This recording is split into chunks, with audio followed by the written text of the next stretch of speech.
দেখো পাকা বুড়ির কাণ্ড। সে খালি খাটের এই জায়গাটা ধরে দাঁড়াতে যাবে আর টুকুস টুকুস করে নয় তার মাথায় লাগবে আর না হলে দুম দুম করে পড়ে যাবে। যে যতই মাথার মধ্যে টুকুস টুকুস করে লাগুক আর যাই হোক, সে কিন্তু বদমাশি করতে থামবে না। দেখ, আর যখন সে দুম পটাশ করে পড়ে যাবে, মুখের দিকে তাকিয়ে হাসবে, হি হি করে হেসে দেবে, যাতে কেউ কিছু না বলে।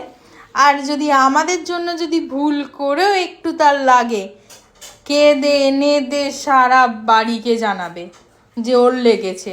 তাহলে কেরম বদমাস মেয়ে তোমরা একটুখানি ভেবে দেখো। দেখলে মনে হয় খুব ঠান্ডা শান্ত, অনেকেই আমাকে বলে, কিন্তু আসলে সে কিন্তু একদম নয়।